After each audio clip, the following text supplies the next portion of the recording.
Congressman, welcome. What is your reaction to this report that Steve Witkoff was coaching the Russians on how to pitch Trump on the peace proposal? Yeah, nothing surprises me. And the fact that we have a narcissist president whose ego controls, he's probably giving good advice. He's probably telling the Russians, if you want something, the best way to do that with this president is to tell him how great he is. It doesn't necessarily help solve the problem, but it's the State of the Union right now.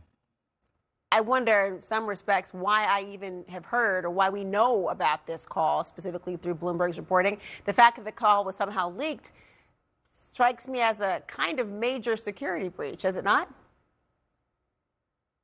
Well, absolutely. I have to think about this, how this came out. We've learned that our intel community right now isn't real keen on keeping communications secure. They talked about war plans on a Signal app. So one can only speculate what was the form of communication there and which side this was leaked from. President Trump is saying that Russia's big concessions would be that they stop fighting and not take any more land. Now, obviously, Russia has started this war.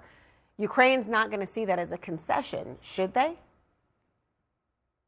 No, as I've said before, even Neville Chamberlain would blush at this. I mean, it's the equivalent of telling the Germans after they've taken Czechoslovakia and Poland, your concession has to be you can't take France, right? It's just absurd. This is rewarding the aggressor. This is letting whole sections of a sovereign democratic country be taken and doing absolutely nothing about it. It's embarrassing for our country.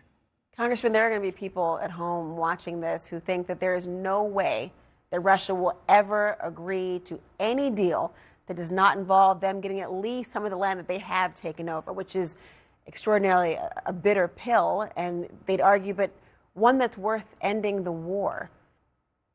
Do you agree with that sentiment? Well, I think that anybody who thinks that Putin will never give in, he hasn't shown a single indication of getting past his maximalist conditions here, right? At no point has he ever done that. In fact, he escalates the fighting during all of this. President Trump gave him 6 deadlines, which he blew through. Putin understands one thing, strength, and he doesn't see it in Trump.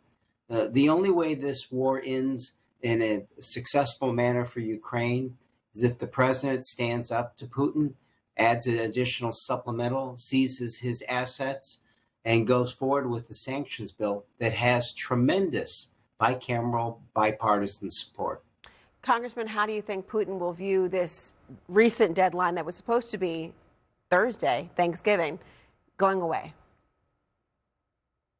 Yeah, look, again, he's seen 6 other deadlines go away. He doesn't care. I think he realizes he wins a war of attrition because he has 6-to-1 manpower advantage, and he's willing to treat his troops like some sort of cannon fodder.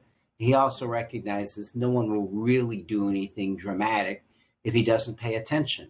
You know, his foreign minister just said that if these demands go past what was discussed in Alaska, there'll be a problem.